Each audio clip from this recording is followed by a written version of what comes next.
Hi there, and welcome to the show that's all about celebrating all the shapes, sizes, and colors of diversity as well as adversity, and seeks to inspire the world through authentic conversations that are both meaningful and relatable. Each episode, I deep dive into the extraordinary journey of an average yet super incredible person in the diversity space. We talk about everything from their personal accomplishments and or contributions to social impact to some of the adversity they've had to face along the way and the resiliency and tenacity that got them to where they are today. I'm your host, Tisha Gillespie, and this is Not Your Average Goat.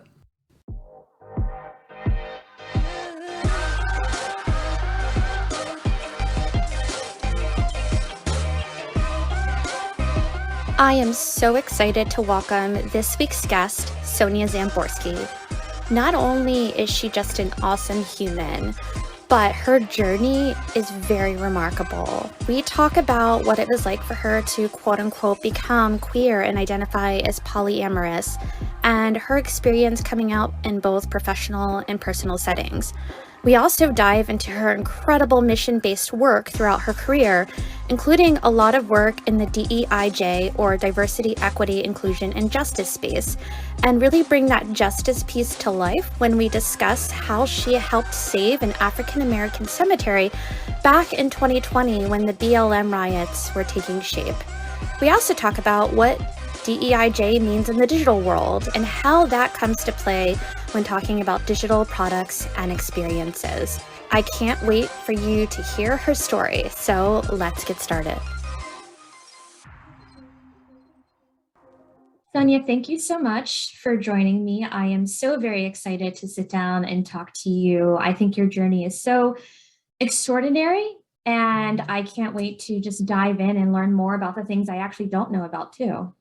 Thanks. I'm thrilled to be here, and I'm so proud of you for following your passion and starting this project. So we met, I want to say it was fall of 2019 when you joined Teaching Strategies, where I was working, and we were both in the marketing department. Yeah, I was there. It seems like so long ago.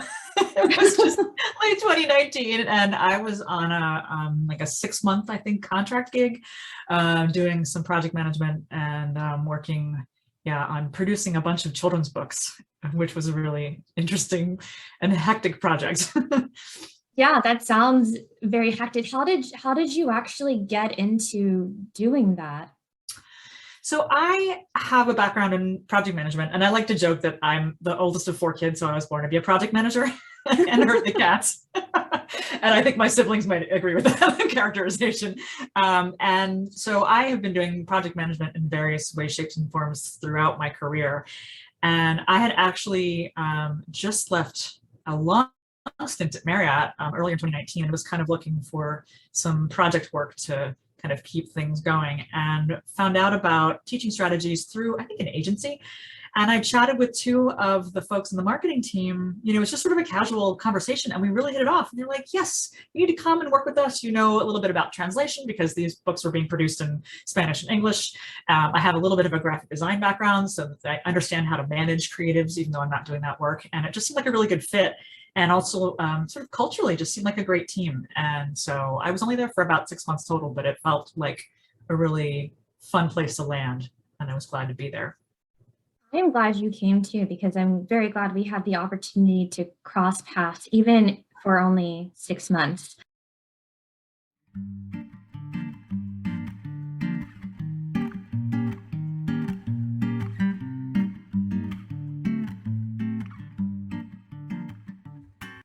National Coming Out Day is October 11th of every year. Yes. I had no idea it was established way back in 1988. I was pleasantly surprised by that.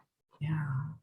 Yeah, because I have close friends who identify as LGBTQ, and I remember stories that they've told me, them coming of age in the 90s, and just some of the trauma and the prejudice they endured. So to just know that this holiday has been being observed for almost 34 years now, Yeah. I think is quite remarkable. It's pretty amazing. And it's not something that I was aware of until fairly recently, through the work that I was doing at Marriott, actually, as an official day. You know, like my MO has kind of always been to, I don't know, live out loud, and that means various things in different circumstances. But you know, I always have been a big fan of living my truth and kind of just being myself. But there's a difference between just sort of showing up as who you are and having a very specific day in this case, and a very specific activity action around coming out. And what are you coming out as? Who are you coming out as? Because people make assumptions about who you are, especially if you've known people for a little while. And so when I was at Marriott, it was the first time that I sort of recognized that National Coming Out Day as a day to really just let your flag fly, and whatever that means, and be very explicit about who I'm coming out as and what that means for me and my history. It's a very liberating thing that, you know, other people are doing it with you, and it can be a little scary. And, you know, I've had really great success and has been positively reinforced by the idea of coming out and living my truth, but that's not always the case. And so if you can kind of join in an activity that other people are doing as well and have some safety in numbers, sometimes that helps too. 100%. And I think it's so remarkable. I was actually, I thought were so brave and vulnerable and courageous. And I know you had probably done this a few times beforehand, but I remember it was a Friday. I was working from home, and that's the only reason I knew it was Friday.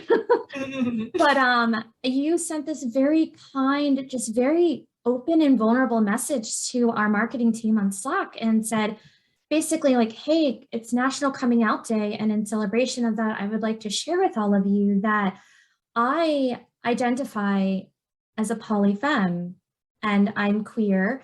And I remember you kind of made this joke. You were like, poly doesn't mean I'm Polynesian, which I thought was pretty clever. Yeah. That was an interesting experiment, because I had been, prior to that, I'd been at the same company for a while. I'd been at Marriott for 14 years, and kind of, you know, I mean, I did the exercise on Coming Out Day, but I figured everybody sort of knows. And this was a new company, new group. I had never come out on Slack before, so that was like a sign of the times, because I was working from home that day too. And I was like, oh, but I don't want to miss this opportunity. I guess I'll try it on Slack and see how it goes. And yeah, just as, you know, kind of putting it out there. And then there's that sort of moment of like, when you sort of hit send and there's a moment of silence and crickets and nervousness, and then the response was so positive and so wonderful. And I mean, to be honest, that was what I expected, or I wouldn't have done it. Yeah. You know, I thought that it was going to be a very conservative, Republican leaning kind of crowd. I probably would have done it differently, but I really felt like the culture in this organization was supportive. The team was very supportive. And so I figured I would sort of go out on a, you know, a little bit of a vulnerable limb and just put it out there. And people were like, wow, that's so cool. Thanks for sharing. And, you know, or like just little sort of thumbs up emojis or whatever the responses were. And it was, again, very positively reinforced, which, I mean, I think part of that is I tend to choose to work in places where that's the culture. So I self-select for that kind of crowd, but also it was just really great to know that with this new team that I'd been there for like a week or something at that point. So these are all brand new people, that it was okay to be me. It was great. Yeah, 100%. And I actually, it's so weird. I have the oddest memory. And I remember when I saw your Slack come through, I think I was in like a bunch of meetings in the morning, and I saw it, and I looked at the timestamp and it said an hour ago. And I was like, oh my gosh, she just did something super vulnerable. And I've only seen one person respond. I was like, I hope she doesn't think that, you know, there's like a ton of people who are like, I don't know how to respond to this, or, you know, negative reactions. And so I remember like immediately typing back and be like, yeah, like, I'm so happy for you. Thank you for sharing and being open about that. But I can't even imagine, you know, I have not had to make a disclosure, I think, as big as that to anyone before. Yeah, well, I appreciated all the support, and yeah, it was interesting there was that sort of nail biting moment, and then, you know, eventually everyone sort of caught up, and, you know, that was also reinforced in a number of other ways in my time there. And I wasn't there for very long, but I really felt like part of the team, and I felt like it was okay to be me, and I had some really interesting hallway conversations with folks as a result of sharing that, you know, parts of myself. And I think that that's been the case throughout my career, is that the more I'm able to be me, show up as myself, that is how that's what connection is all about. It's not necessarily easy, but it definitely brings great results. Was it always like that for you? I know you said you were at Marriott for like 14 years, but did you ever have to come out at other organizations? I have, I mean, I certainly have I have opportunities since then, and particularly in Hmm. working in DEIJ, it's like part of, like it's part of my intro, my opening sort of salvo is like, these are my intersecting identities. Here's me. But I really, using Meriden as an example, when I first started working there, I had never worked for a big corporation before. I'd actually, prior to that, owned my own company. So that was, I was just showing up to myself pretty much every day. But, coming into this giant corporate environment, I remember feeling really unsure about how am I supposed to show up here? Because this is not, I'm not used to being in this environment. And it's this giant, giant beige mothership of a corporate headquarters. I was kind of intimidated. And it took me a little while to figure out that it was okay to be myself, and that particularly with the people on my close team, that encouraged them to be themselves too.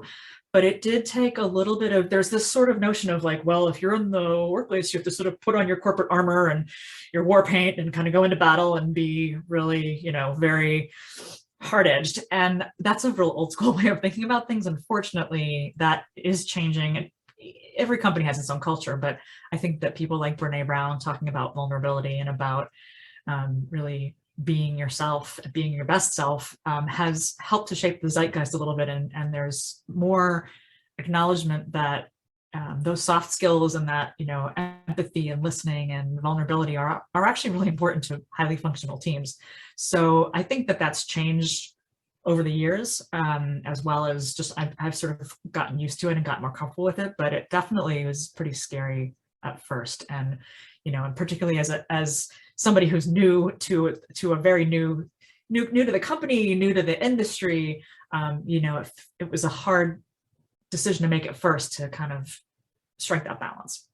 Yeah, I can only imagine. And I could go on about vulnerability and Brené Brown probably for Yeah. for like hours.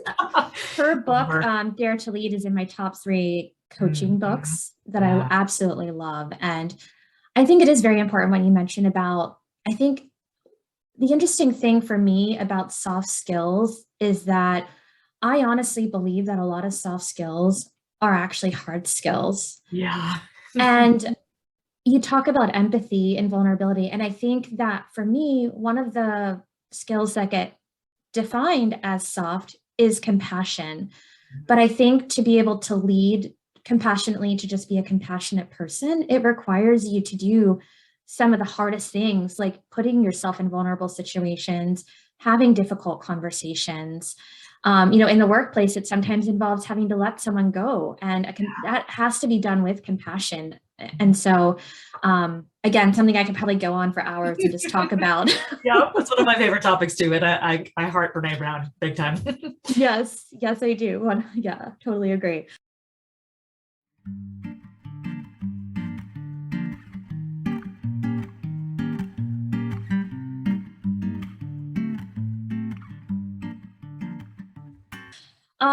So Sonia, I've known you now for almost 3 years, but I always love to kind of, go back and find out what people were like as children, because I think it's so interesting and a big part of what shapes us into who we are today. So who was Sonia at like 8, 9, 10 years old? What were your passions? What was your personality like? So as I mentioned, I'm the oldest of 4 kids. I was raised in Allentown, Pennsylvania, which, I had this sort of very, I don't know that it was Norman Rockwell exactly, because we had our struggles as well, but we definitely, like, my parents loved each other. I had, sort of happy, stable, middle-class upbringing.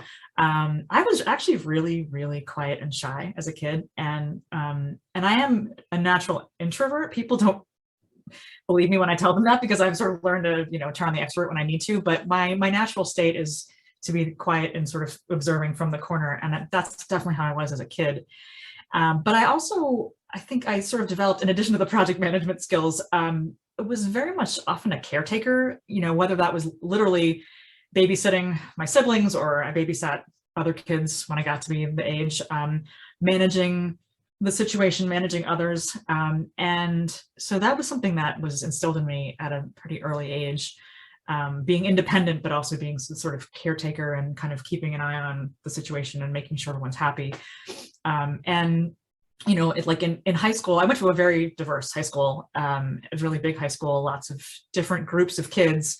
And I was friends with lots of different people. I didn't sort of have just one group of friends. I was friends here, there, and everywhere. And being able to kind of blend in with different groups and interact with and connect with different people, I think was a skill that I figured out sort of early on, that even though I don't like to be the center of attention, humor is something that helps to sort of break down barriers, and not in like a class clown kind of way, but in that sort of quite self-effacing humor, sort of puts people at ease. So I think that being in that really diverse environment helped me to learn how to interact with lots of different people. And I was also really fortunate in that my grandmother on my mom's side was an avid world traveler, and she really instilled in me this sort of love of seeing the world and going to different places and you know, trying out different cultures and different languages and stuff like that. So that kind of appreciation for the world out there beyond just my sort of, you know, my little front yard was instilled at an early age by her, and also we had a lot of exchange students coming for the summer mostly, and so we had kids from France and Spain and Germany coming and teaching us swear words in different languages, which was really fun. And we made them join the swim team. That was part of the program, was like, you come and live with sort of quote unquote typical American family, and we were all swimmers, so that kids would come and join the swim team whether they knew how to swim or not. And I remember there was this one girl from France. She was adorable, but she had these really thick glasses, and she didn't want to take them off even to swim because she just couldn't see it all. And so it's some interesting cross-cultural shenanigans ensued. And you know, there again, sort of understanding where people are coming from, that was in a place that was very different from how I was raised, and appreciating that really kind of helped to broaden my worldview. So one of the podcasts that actually inspired me to start this project is Work in Progress, hosted by Sophia Bush. And I remember she's talked a few times about this idea of exposure privilege. Yeah. And growing up and being able to be in those diverse neighborhoods, diverse schools, getting exposure to people of different colors, religious backgrounds, different sexual or gender identities.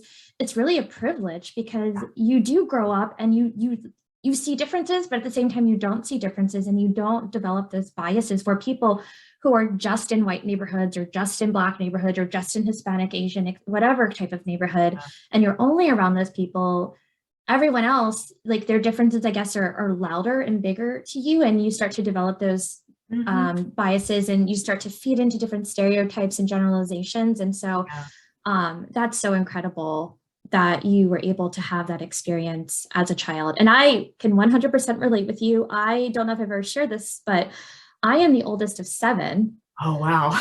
And so I totally hear you on the project manager, the caretaker, the mentor.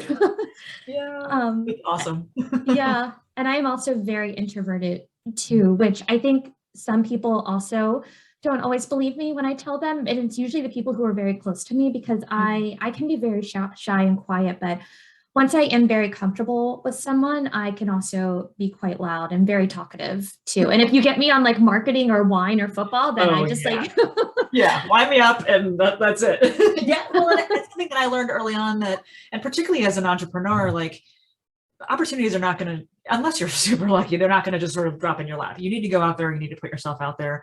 You need to get over this fear of, oh, I don't know what to say, because nobody does. Nobody's really got the answers. And even people who seem like they do, maybe they've practiced more, but most of the time they're just jumping off the ledge. And so in order to meet people and find those opportunities and really push yourself. I mean, that's part of what travel is about too, is about getting out of your comfort zone and kind of getting beyond someplace where I know the language and I know exactly where to go to get my favorite food. And it helps your brain neuroplasticity to try new things and to learn new things. So it's definitely a skill that has served me well over the years, but it took some practice.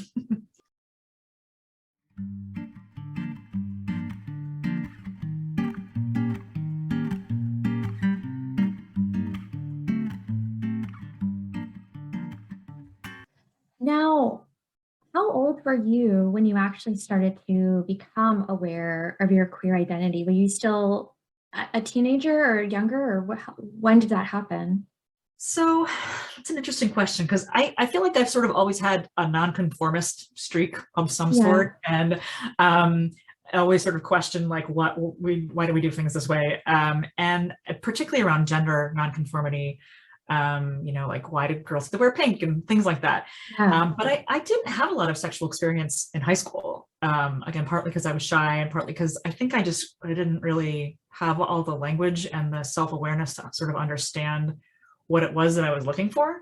And so kind of college and beyond was where I started to experiment with queerness, but also different relationship constructs. And so that's sort of where it started off as sort of more open relationship swinging, but morphed into poly, and started to grapple with a lot of the assumptions in those communities around, oh, well, women are expected to be bisexual because it's fun to watch two girls kiss.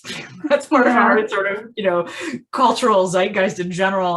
But also that, that very performative sort of male gaze oriented stuff was just kind of yucky to me. But it was like, but I do like kissing girls, but I don't want to just do it for the boys. I want to do it for myself.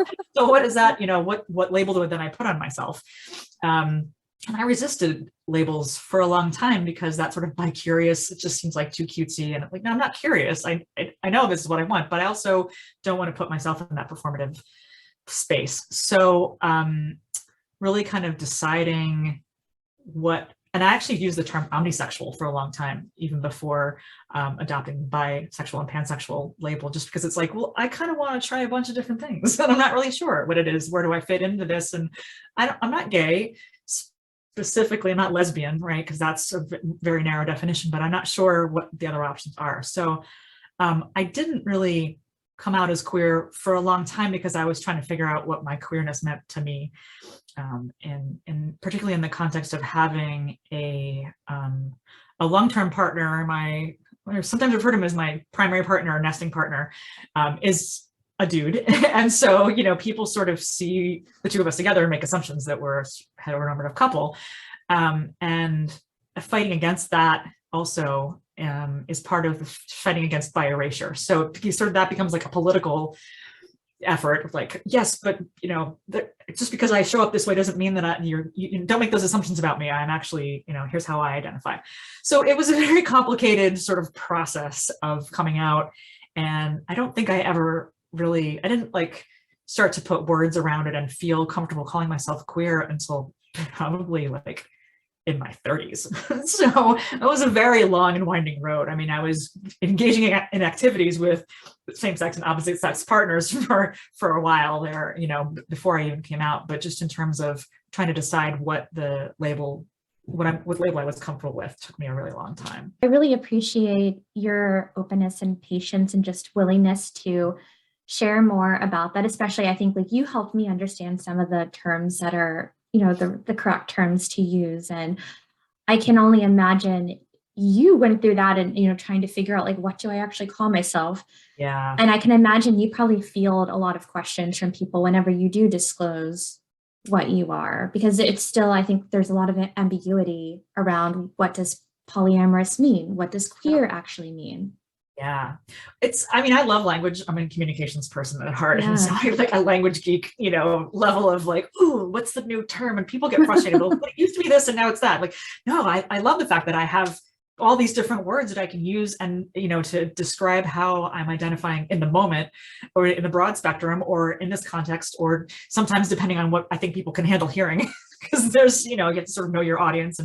And so I have definitely been on a journey of experimentation with language and understanding what, like the term queer has only really recently come back into being a sort of reclaimed and acceptable term for those sort of in the LGBTQ plus realm, because, for a long time, queer was a slur. And even, their gay men of a certain age really still have trouble kind of embracing that term because it was used against them in a very negative way. So I understand that. And it's part of the conversation in terms of the cultural context and in terms of personally what do these things mean to me? And, something that I have struggled with for a long time is this notion of, am I queer enough? And this is actually a pretty typical thing for folks in the bi plus community, particularly those who are partnered with opposite sex partners. And again, you sort of show up as looking very heteronormative when you're actually not, having to explain that or deciding when to explain that to people. Or, in my case, it's helped to sort of propel me into wanting to come out more over and over again, because I wanted to make sure people get it. Like, you might think that I show up as a certain way, but I'm actually this. And it's sometimes it's causing some cringiness to the partners that I'm with. Like, do you have to talk about that? Like, like, I'm sorry, I didn't mean to out you as well, but like, here's the thing, I gotta be me. So, there's, the language has evolved, I've evolved, and also within the poly space, there's sort of, there's lots of different flavors of ethical non-monogamy, if you kind of want to put that as the general umbrella, in the same way that queer is the general umbrella for sort of the LGBTQ++ group. But there's this sort of ethical non-monogamy overarching term that encompasses open relationships and swingers and polyamorous folks, and that can mean lots of different things. Even if you just sort of look at one of those terms, people do these things in a different way. They express their ethical non-monogamy in different ways, depending on the partner that they're with, or the boundaries that they've set, or how they define it for themselves. So there's not any kind of clear cut, like, oh, you're poly and it means this. It can mean a bunch of different things. And so, for me, defining what that means, how I am living out my poly life, and what it means for the various partners that are in the polycule, as I refer to it. It changes over time because some of the partners change over time, and also some of the boundaries and the different negotiations for who feels comfortable with what change over time. So it's definitely a moving target.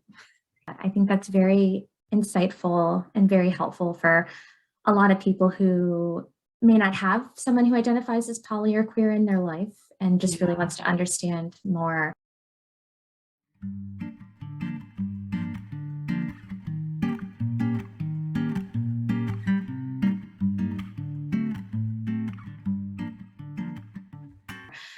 When you did eventually come out to your friends, family, was that immediately after your discovery? And what was the responses from them? So my first sort of official coming out to my parents, at least, was I had a three-parter, and if this was after Thanksgiving, it was like the day after Thanksgiving one year when I was home, and I was like, all right, let's go out to lunch. Mom and Dad, they were pretty reasonable humans, but I didn't want to take any chances. Like, all right, let's go out to a public place just in case there's anything thrown at me. And I have three things I want to tell you. I remember them sitting across the table from me like, I said, the first thing is that I am getting my tubes tied. I don't want to be a breeder and I don't want to have kids. And coming from a big family, Catholic family, there's sort of assumptions there about like, but that's what people do. That was like, whoa, what, why? Oh my God, what have we done wrong? And then the other two things were, I'm starting a business that is catering to the swinger community, and I'm doing this because I am a swinger. And so they were like, okay, wait, but you're not having kids? Like, that was the thing that they were the most upset about. And I remember sort of seeing both sides of my personality reflected across the table for me. And my mom was like, oh my God, she's very emotional. I was like, what have we done wrong? And my dad was very logical. He was like, so draw me a diagram. How does this work exactly? And I want to understand the terminology. And, so they've always been very supportive of me as a human, as their daughter. They definitely didn't understand for a while, maybe not ever still, but I've sort of had to come out to them over and over again over the years about sort of different things. So coming out as queer, and what does that mean? But you're living with Mark, but like, how does it, okay. And well, actually we're poly. You had said that you said you were swingers before, but how does this work? And I've introduced them to partners, other partners over the years. And now that my siblings have had kids, there's, this sort of, but what about the children, kind of hand wringing about like, what are they allowed to know or not? And so it's a very multifaceted conversation that continues to this day. And I think that first conversation sort of broke the ice in terms of, you've taught me that to be myself and just to speak up. So I'm like, you got no one to blame but yourself, mom and dad. I'm being honest with you. This is how it works. But they were kind of perplexed and had, some questions, but mostly it was like, okay, we kind of don't want to know any more about it. That's fine. And from my perspective, I'm a terrible liar. So it really was just like, I just want to come clean with this because I don't want to have to make up stories about things or try to, weasel around the subject. And sure enough, once I just sort of told them everything, they were like, all right, we don't need to know anymore. That's fine. Oh, that's too funny. I think it's so nice and so refreshing that, well, first of all, that your parents did respond in that way. I think that's amazing. And I honestly think that, at least from what I've seen, I don't think that the media historically has done a great job of actually showcasing positive coming outs. And they've really perpetuated this feeling of anxiety and loneliness. And case in point for me, my niece actually came home from school one day, walked in the door and was like, hey, mom, I have to tell you something. And like my sister was in the restroom. She's like, okay, Lana, I'll be out shortly. And then she came out and my niece ran after her. She's like, mom, do not kick me out of the house. Oh. And my sister's like, Lana, who did you punch? How long are you expelled? And she's like, I didn't do anything. And then she turns to my nephew and she was like, did Alana do something? And Shane's like, no, I don't think so. And so she finally was like, mom, please don't be mad at me. Please don't, like, promise you won't kick me out of the house. And so my sister's like, of course, Lana, I'm not going to kick you out of the house. And then she tells my sister, she said, mom, I think I might be bi. I'm attracted to both girls and boys. And my sister just responded. She was like, okay, thanks for letting me know, Lana. Like, I didn't assume that you were straight. I didn't assume you were bi. I just assumed you were you. And whatever sexual identity you decide to go with, like, that's your choice. And so, like, my sister just didn't care. But I feel like, my niece, she's in middle school. And so I think they are really absorbed with media, like whether it's TikTok, like TV. And I just don't think that the media does the greatest job about really showing that, I guess the evolution that we have as a society taken, not that we are perfect in any way, but I think over the years, it's definitely become much better. And I have 2 sisters who identify as gay. And I'm honestly so grateful and just so lucky for them, like thinking of them and their experiences, that they came of age at such a time where the world is way more progressive. I can't imagine what their lives would have been like if they had, been born a lot earlier in life. Yeah, I think part of it is that, there is more acceptance, there's more, fluidity, and particularly in the younger generations where it's sort of like, yeah, whatever, I'm this, who cares? And it's the older generations that kind of cling to the way that things are supposed to be. But I think there's also, you had mentioned, like, I don't know anyone else who is whatever. I had a really interesting conversation with one of my cousins one year. I had introduced her to one of my other partners and was explaining what poly was to me and what it meant. And she was like, I don't know anyone else who does that. So I don't, like, it puts this sort of face, somebody that she grew up with and knows and trusts. Now, if she's, thinking about polyamory, it's not this, whatever she might have seen, on the media, because it tends to be this sort of like sinister swingers drugging people and having crazy sex parties or whatever, this is the most salacious way to kind of put it out there. She can kind of refer to me, and she knows that she can come back and ask me questions if she's got any about, what does this mean, or what does this mean for you? And so humanizing it in that way. And that's part of why for me coming out and being myself is so important, is because I'm, you know, I'm here as me, and you knew me as me before, and now you know me as me with this label, but I'm still me. So if you want to sort of put a human face on this label or category, it's, you know, it's the person sitting right next to you. That's so awesome. I love it. Hey there, GOAT fans. We're not finished yet. I just wanted to take a quick break just to say thank you for your support and for listening to the show. If you're enjoying the conversation, please hit that subscribe button so you can get notified of new episodes. Also, consider following us on social. You can find us on Twitter and Instagram at NotAverageGoat. We can also be found on Facebook and YouTube. Now, let's get back to the conversation. Another part of you, Sonia, that I just find so extraordinary is your professional career.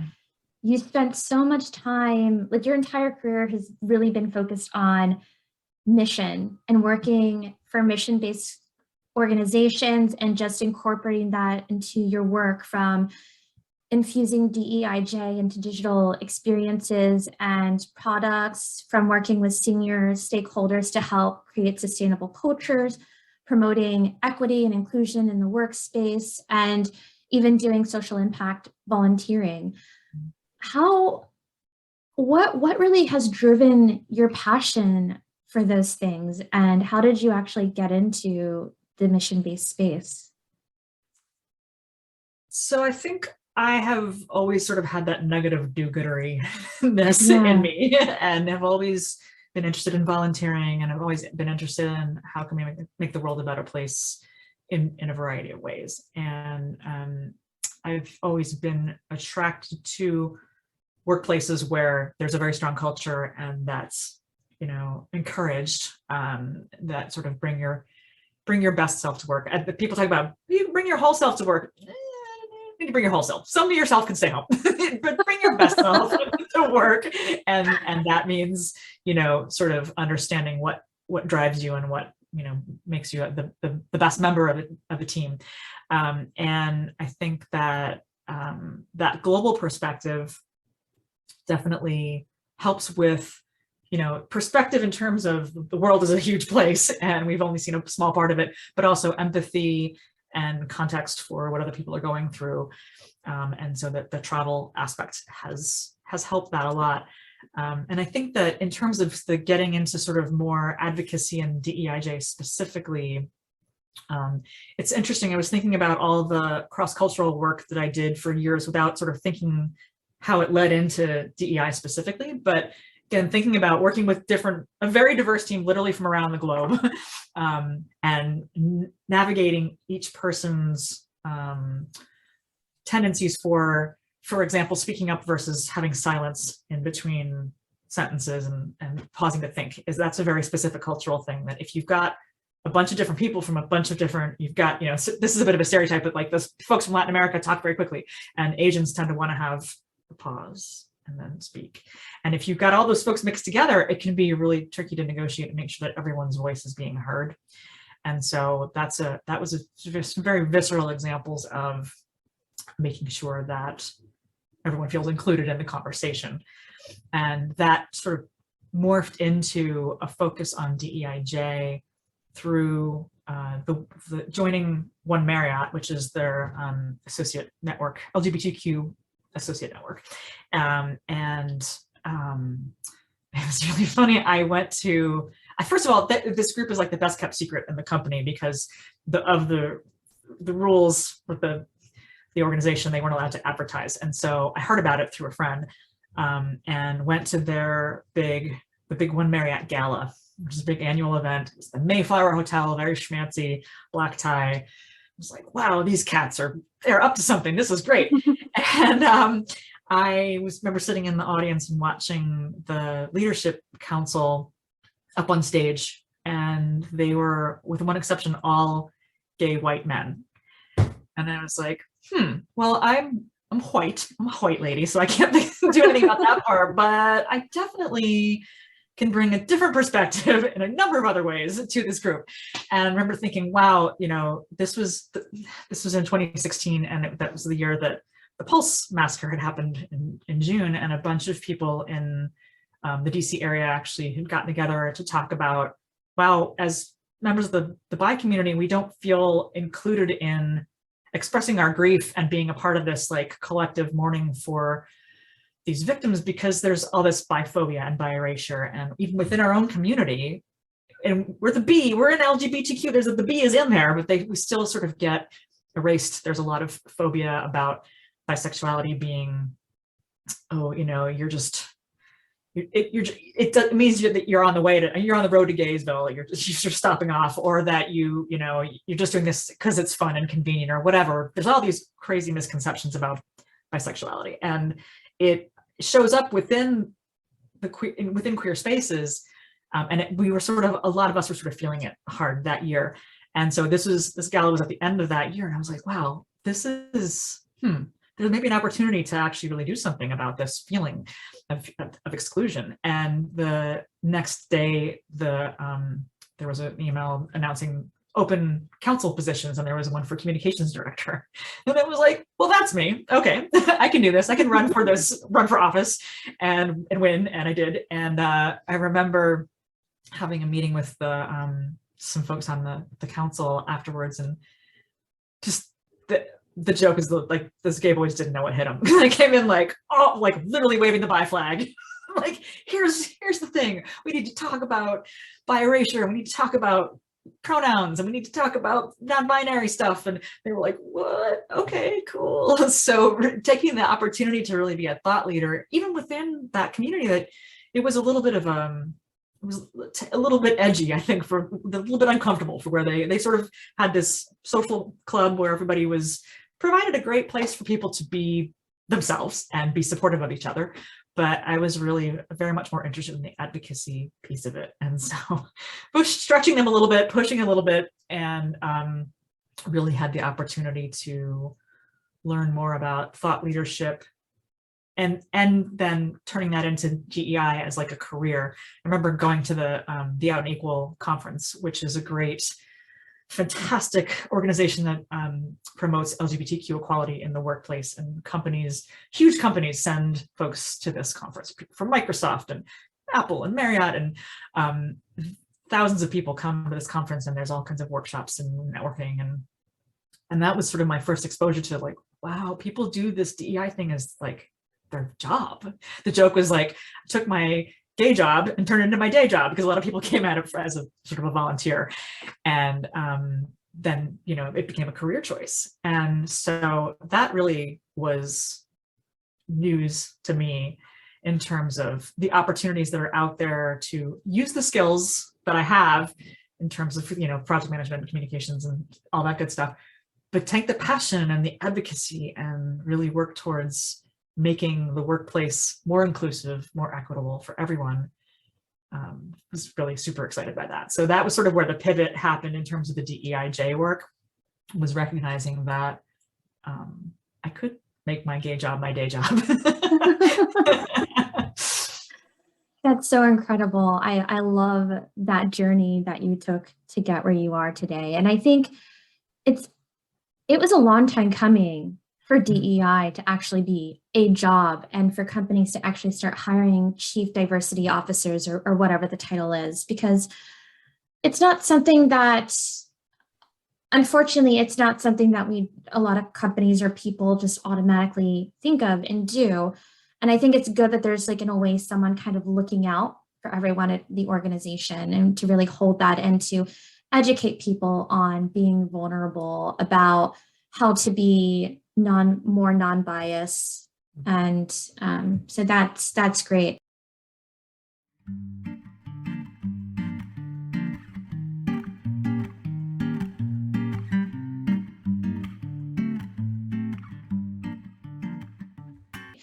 You did something big in 2020. So 2020, as we all know, the pandemic turned the entire world upside down.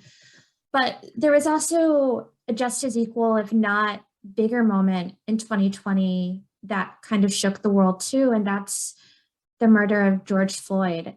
And when the Black Lives Matter protests were getting traction in June of 2020, you were actually also focused on another component of racial equity. Can you tell me more about what you were doing with the hashtag Save Moses Cemetery project that you were working on? Yeah, so 2020 was a big year in a lot of ways. Yeah.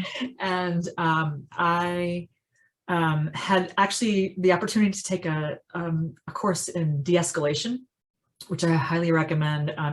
There's also sometimes known as bystander intervention training, but I think the de-escalation, particularly in the world that we're in now, is just a good skill for everyone to have.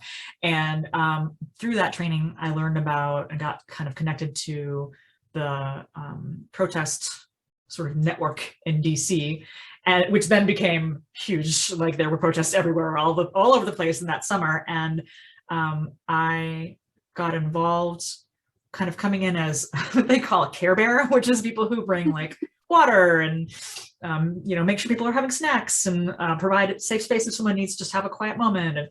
And also de-escalators are if there's an actual like a fight breaking out, sort of what do you do? And so I was involved on those levels and just happened to find out about this group, the Bethesda African Cemetery Coalition, that was fighting a battle to preserve a historic African-American cemetery that had been sold off over the years away from the church that was part of it to a developer who was going to pave it over and make some self-storage units. So, that was just like horrible, this is happening. And they had been fighting this battle for at least a year before I got involved, but people were kind of coming at it from a fresh perspective with Black Lives Matter. And that summer, everyone was sort of looking for some way to get more involved.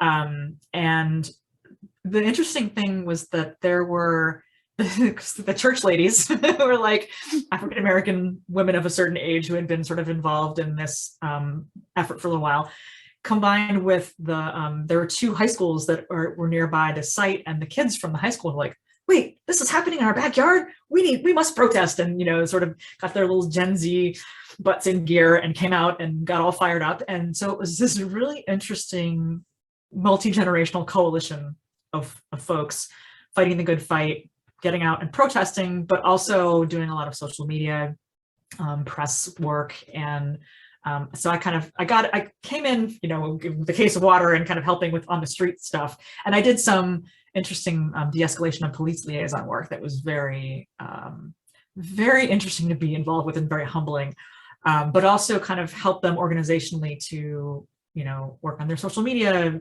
campaigns and the communication strategy, and a little bit of even organizational development as they kind of looked at, okay, everyone was all fired up in the summer of 2020, but if we want this to continue, and this is a long haul fight, it's not going to be over anytime soon, how do we marshal the forces and learn from each other through storytelling and through, connecting these different generations and perspectives, and move into more like policy and legislative work and, have it be something that's sustainable.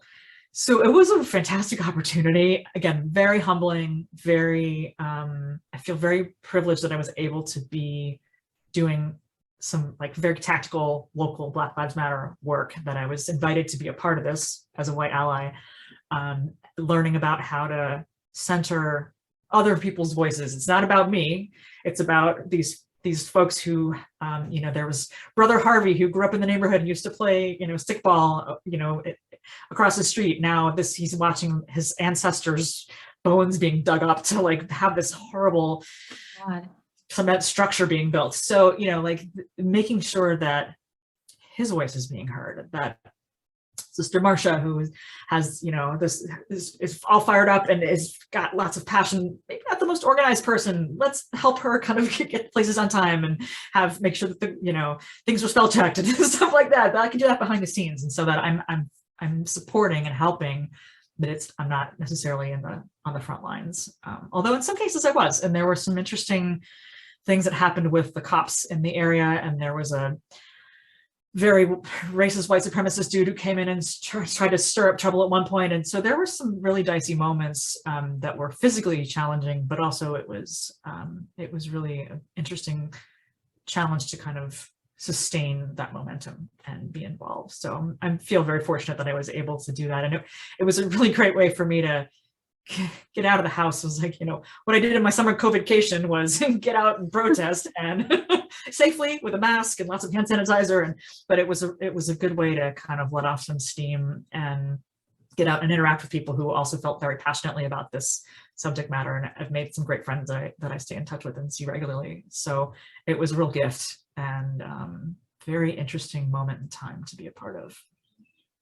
Oh, that's awesome. It sounds like such an incredible movement, and I'm really glad you were able to find it and, really participate in that space. I think it's so incredible. And I'm sure everyone you are working with is very appreciative of all the work, even behind the scenes, that you put in to help them. Yeah. So we've talked about DEIJ, or diversity, equity, inclusion, and justice, a few times now. I think today, the J, or the justice, is still something that is new to people, and we don't always include it. What do you think the most important thing about the justice factor is in that acronym?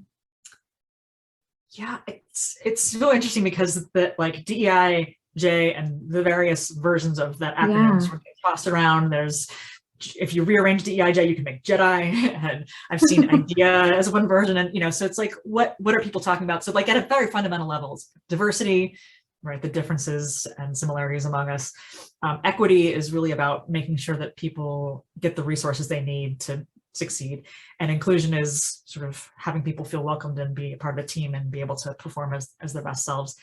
And if you throw the J for justice in there, it's really looking at acknowledging past harms and looking at privilege, which is a tough word. A lot of people really resist it because I think there's an implication that if you have privilege, it means that you're lazy and you haven't worked hard for something. And most of us have worked pretty hard for what we've got, but recognizing that the privilege is something that you didn't go out and choose. It was given to you by virtue of your skin color or your socioeconomic status or your physical ability, any number of things. And people can have privilege in one area and not be marginalized in another area. So it's not, it doesn't necessarily mean that you've got the world at your fingertips, but understanding privilege and understanding that if you have privilege, that you're part of a system that has caused harm, perhaps not intentionally, hopefully not intentionally, but if until you sort of start to open up that Pandora's box and recognize, well, these systems have been in place for a long time and they've benefited some people and harmed others. So great. Okay, now I know I have a choice about what to do with it, and I can use my privilege for good, or I can sort of try and ignore the fact that these problems are out there. And so the J, the justice piece of it, is really moving forward in a way that is about reducing further harm and in some cases make up for past harms and really kind of create a healing and create an area for an opportunity for moving forward in a positive way. And that's hard work. It is not easy. It is a lot of really difficult conversations. There's a lot of guilt that comes into that. As somebody who, speaking as somebody who's a white do-gooder, oh no, I don't want to think that I've done something inadvertently that's hurt someone. And well, guess what? Being a part of that system means that I have. So again, now that I realize that, I have a choice about what to do, how to move forward. And so the justice piece of it, and this was something that I really did learn a lot of sort of hands-on tactical from the Moses Cemetery work, was, the system is broken, and there's not a lot that the average person can do on a sort of day-to-day basis to fix it, but there are small things that you can do, and you can work and you can move and you can be aware of, certainly not causing further harm and hopefully trying to reduce the harm that's already been caused. Such a great perspective, I think, to have, and I appreciate that perspective, and I'm sure there's so many people out there who also do, and I think hopefully people listening to this will take your lead, take people like yours lead, and try to infuse that into their day-to-day lives, because I think I honestly think it's the only way for us to, like we talk about sustaining and sustainability. Yeah. So that's really like if we're not doing this to make it long term, then why are we even trying? So true.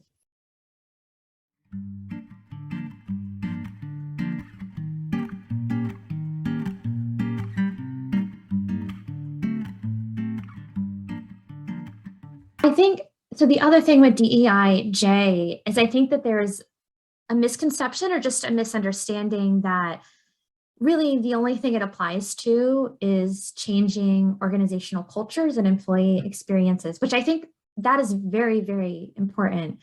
But what gets overlooked is how DEIJ comes to play in the digital space. Can you share more about your experience working to infuse those principles into digital products and experiences? And I know you worked with a company, product or predictive UX, and did a lot of work with them. Yeah, I had the opportunity to, Predictive UX is a digital agency.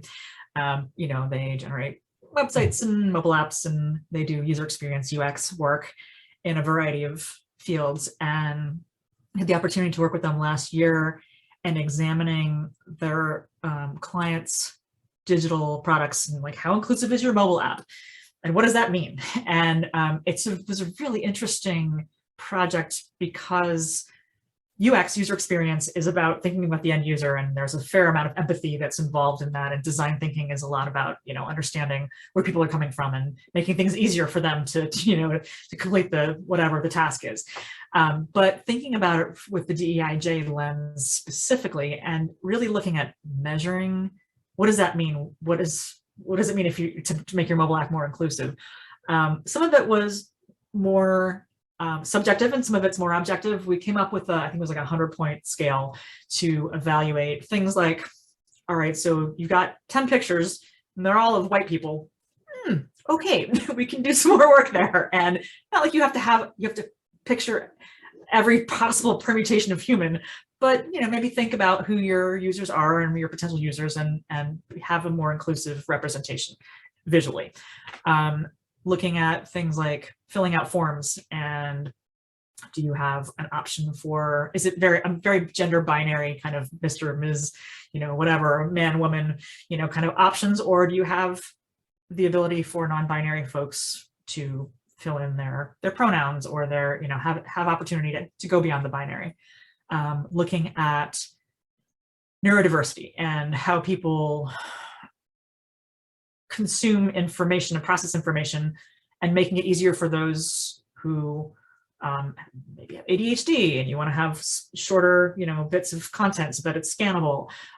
You want to have the ability to make the font size bigger or smaller for those with physical disabilities. All kinds of different ways to enable a very diverse audience to use your product, and ultimately make it easier for them to, whatever it is, buy the thing, complete the task, use your product, your digital product, and not make assumptions about who's using it. And the thing is that, like, a lot of developers, a lot of folks who are out there on the programmer side are white dudes, and that's just, there's a whole conversation about diversity in tech that we won't get into today, but just sort of thinking about, like, how diverse is your team? And if you have a team of 10 people and they're all white dudes and able-bodied and straight, and probably not going to have the same perspective as somebody like me, or somebody who's got different diversity dimensions. And so what is there to be done about that? Well, then it kind of goes back to the recruiting and hiring, and maybe you want to work on having a more diverse team. That's a long game, but in the meantime, perhaps do user testing that includes a diverse group of people. Bring in some consultants if needed to kind of help add that perspective, and just quantify the various ways that you can be moving towards making an inclusive digital product. And one of the things that we came up with in addition to this scale was the idea of a maturity model. If you've just got a brand new app and you just got funding for something and you're trying to just sort of get the minimum viable product out there, it's not going to be the best possible thing. But so, okay, great, you've done that, you've got the funding. Now, when we move to the next step of the maturity model, here are some steps that you can take to move from 1 to 2 on the scale. Or maybe if you're on a 5 out of 6 point scale, but you really want to get that gold star, and if you're a company that's been around for a while that really cares about DEIJ, then here's some trickier things and harder, things that you can take on to beyond the obvious to really make your product more inclusive. So it was a really interesting series of conversations that we had, and it was pretty amazing that nobody's out there doing this. There's, again, a lot of design thinking and a lot of UX, how to design things that are better, but nobody was really quantifying it. Nobody was looking at it on that sort of the 100-point scale or the maturity model, or how do we really measure, because what gets measured gets done. So if you don't have that measurement, then it's just like, I don't know, how do I do this better? So really kind of coming up with a roadmap for making digital products more inclusive in very specific ways. That's so, I think, so important. And I've always been a huge advocate of inclusive and accessible designs of all types, mobile apps, websites, you name it, because I do use assistive technology to navigate websites. And so that's something I've been a big fan of. And even so, I never even thought about the other angles that come into play when you think about DEIJ design, like you're talking about with in like your surveys and demographics, and having those options for gender, pronouns, and not dumping people into this other bucket, giving them the option to actually enter in who they are or what they identify as. Yeah. And I know we've talked about this too, or maybe I've, because I follow you, I've seen you write about this or talk about it, but having the phrasing preferred pronouns is controversial. Yeah. Yeah, that's an interesting one, because it's a case where language has evolved and become more sophisticated over time. But if you sort of think about it, like, your preferred name isn't your preferred name, it's just your name. You don't prefer that people call you by your correct name. That's just my name, and get it right, especially if I've told you a couple times. So, this concept of a preferred pronoun or a gender preference or sexual preference is like, it's not a preference. It's who I am. It's how I am showing up in the world. And I need you to get it right. And, if you misgender me once, I will correct you if you misgender me twice, then maybe we're going to have that conversation. It's, as an ally, it's up to me, if I see or hear someone being misgendered, to gently correct the person. And, that is something that we can all participate in, really having some unity around pronouns, and everything else around your identity is important. So dead naming someone is, if someone's trans and has transitioned, and their current name is not the name they were born with, you insist on calling them how you knew them before, because, but that's how I know them. That's a microaggression. It's actually a macroaggression. It's just really offensive. And, so being aware that even though this is not my experience, this is how it's harmful to somebody else.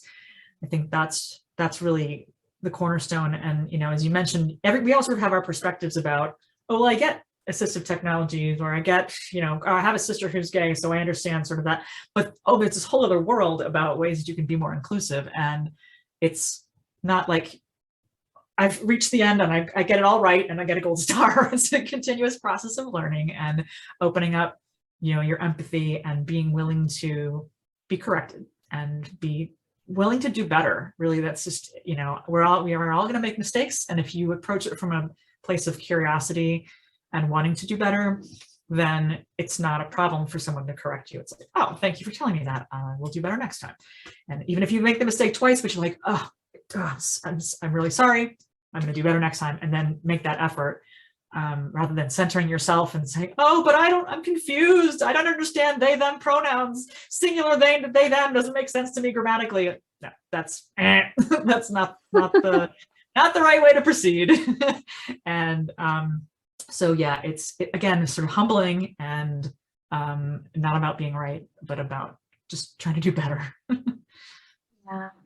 I feel very lucky in a way, which might sound silly to some people, but because I grew up and have a disability, I've always had people ask me like, hey, like, can I ask you a personal question, or, something like an uncomfortable question? And I'm always like, yeah, I don't think anything's too personal or too uncomfortable.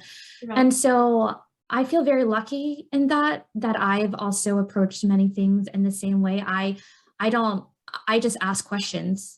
And I was like, if you don't want to answer, that's totally fine. Just tell me that. I won't be upset, but I'm going to ask the question because I am a very curious person, and I want to learn, and I want to adapt to how society is changing.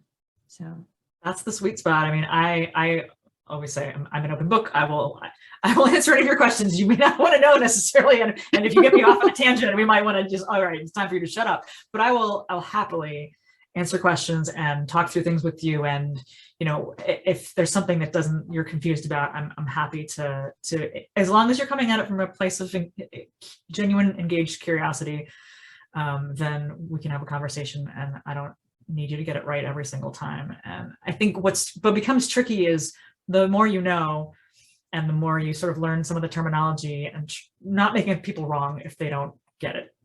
Because if you've had the privilege to learn about all these great things and be exposed to a diverse group of people, and you know, you're a little bit further on your own personal maturity model, perhaps, somebody who's not quite as far ahead, that, you know, it's not about shaming them or making them feel like, what do you mean you don't get that? It really is about lifting people up and trying to get everyone, you know, into the same place of learning and engaged curiosity, rather than you're on the wrong side of that. Too bad for you. I feel sorry for you, or I want to make you wrong, make you feel bad about it. So that doesn't help anybody.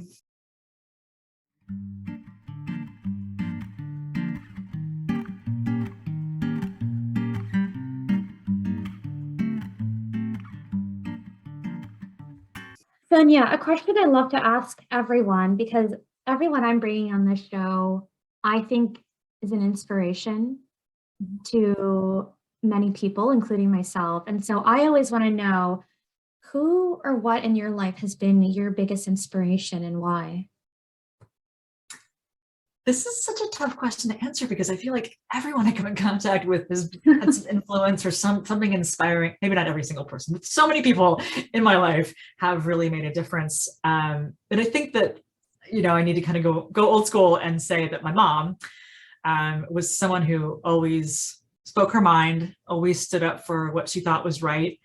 And, you know, in some cases, like, it's embarrassing. Mom, shut up about that. Like, you're embarrassing me. But, you know, she was right there talking about whatever needed to be said. And she really was somebody who worked within the system to enact change. And that was, I don't think I quite realized it at the time, that, you know, as I was growing up. But like, for example, we were raised Catholic, and the Catholic Church, another whole other topic of conversation. But my mom was a Eucharistic minister. I mean, she would go and give communion to people who were, you know, homebound or nursing homes or whatever. And she had to go through a whole training to do this. And sometimes if it was crowded at Mass, she would give out the communion at Mass. Our church was the cathedral parish. It was this giant church.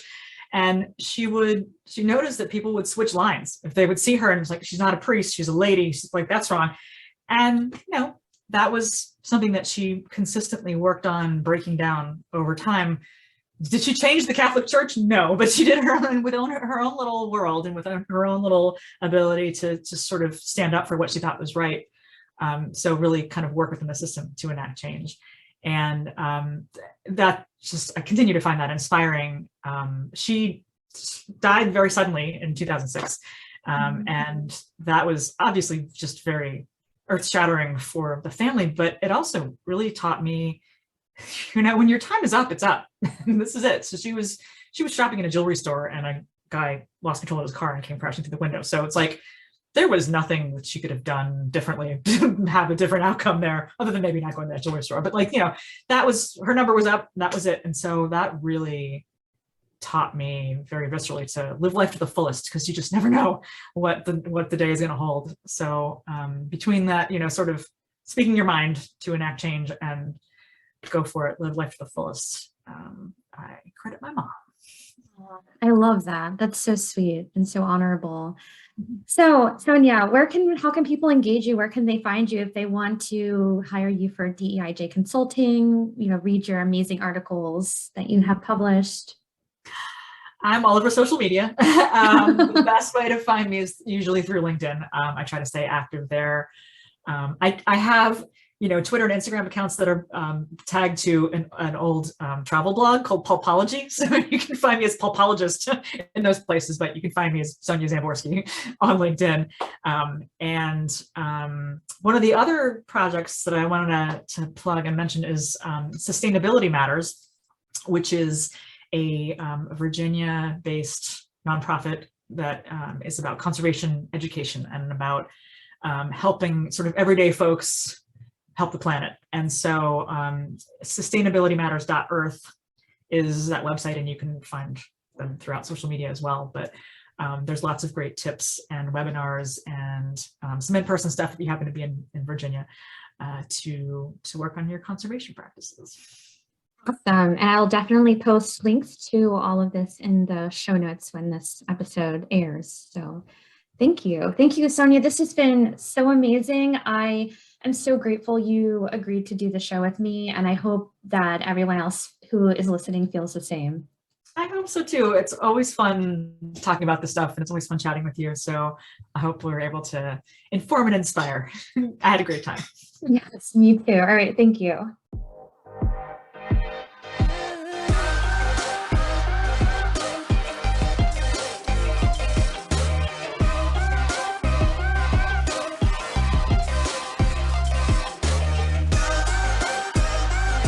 Not Your Average Goat is produced and edited by me, Tisha Gillespie, with music by Anton Glazov, Sergey Quadrado, and Coma Media.